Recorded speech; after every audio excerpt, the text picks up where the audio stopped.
berapa? Kok dikit banget ya? Menit kita kayaknya nabung banyak deh. Perasaan kalian kali ini visi aja sama buku gak sama.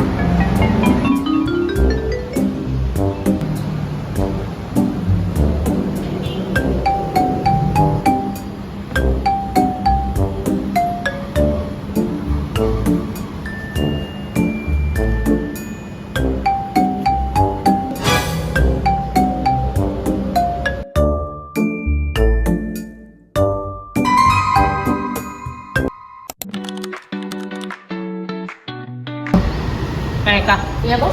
belikan botol lah tolong. Oke. Tapi belikan yang bagus ya. Oh aman bos. Oke. Saya pergi dulu ya. Oke.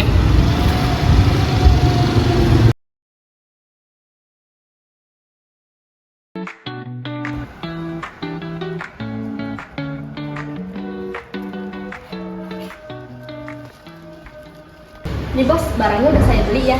Oke. Pas tulisan ini? Oh jelas asli dong. Ini harganya 100.000 ya. Ini kembaliannya. Oke.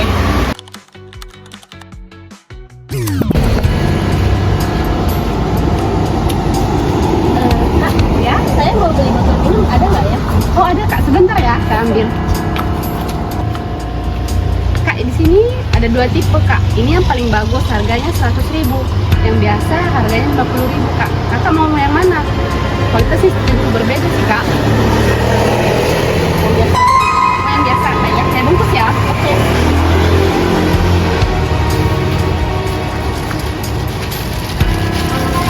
Ini kak.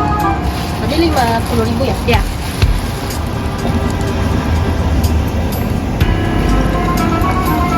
Ini ya kak, 50.000. Terima kasih ya kak. Terima kasih.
Lumayan ya, 60.000 kali 8 orang udah dapat 14.000. Enak juga ya nyari kayak gini.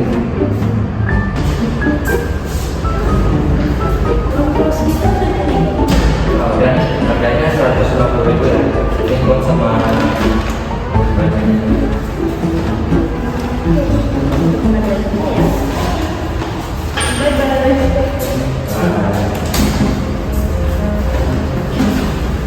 Orangnya sudah kutipan. Apakah Anda sudah melihat video tadi? Anda tahu, selama ini kita sering mengira korupsi itu masalah besar di gedung parlemen atau proyek-proyek miliaran. Tapi sebenarnya, korupsi itu dimulai dari hal kecil, dari kebiasaan. Ketika Anda sebagai bendahara kelas menaikkan harga baju kelas untuk kepentingan Anda sendiri, itu korupsi. Ketika Anda sebagai karyawan mengambil sedikit dana kantor untuk keperluan Anda, itu korupsi. Ketika Anda sebagai seorang teman memasukkan laporan keuangan untuk mengambil sebagian uang, itu korupsi juga. Lalu, apa hukuman yang pantas bagi seorang koruptor? Pertama, hukuman sosial. Seorang koruptor akan dicap sebagai pengkhianat. Kedua, hukuman finansial. Harta hasil korupsi akan disita oleh negara. Ketiga, hukuman penjara. Seorang koruptor akan dimasukkan ke penjara dengan hukuman minimal 4 tahun penjara dan maksimal seumur hidup. Dan yang keempat, hukuman batin. Dia akan hidup dalam bayang-bayang ketakutan, takut ketahuan, takut dihukum, dan yang paling menyiksa, takut dihadapkan pada cermin yang menunjukkan bahwa dirinya adalah pencuri. Jadi, sebelum kita berteriak memberantas korupsi besar di televisi, Mari kita periksa diri kita terlebih dahulu. Apakah kita sudah bersih di lingkungan terdekat kita?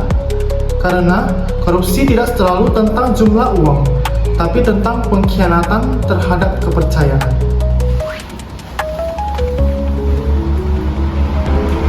Lalu bagaimana kita melakukan pencegahan korupsi?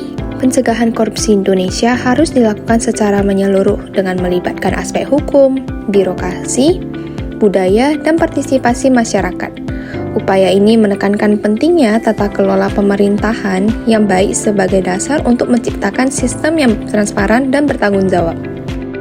Reformasi birokrasi dapat menjadi langkah utama dengan menyederhanakan prosedur pelayanan publik, memperkuat pengawasan internal, serta memastikan setiap kebijakan dijalankan secara jujur dan efisien. Dan transparansi serta akuntabilitas juga menjadi dasar yang penting. Pemerintah perlu membuka akses informasi publik dan memanfaatkan teknologi digital seperti e-government dan e-procurement agar masyarakat dapat memantau penggunaan anggaran serta mencegah praktik manipulatif. Selain itu, lembaga seperti Komisi Pemberantasan Korupsi harus diperkuat untuk menegakkan hukum secara tegas, adil, dan bebas dari intervensi politik. Hukuman bagi pelaku korupsi perlu dilengkapi dengan sanksi sosial agar menimbulkan efek jera. Dari sisi budaya dan pendidikan, korupsi seringkali berawal dari perilaku kecil yang dianggap sepele. Oleh karena itu, pendidikan nilai kejujuran dan integritas harus ditanamkan sejak dini di keluarga dan sekolah. Kesadaran moral individu menjadi benteng utama agar masyarakat menolak segala bentuk penyimpangan, baik kecil maupun besar. Selanjutnya, partisipasi aktif masyarakat sangat penting untuk mendukung pengawasan dan pelaporan kasus korupsi.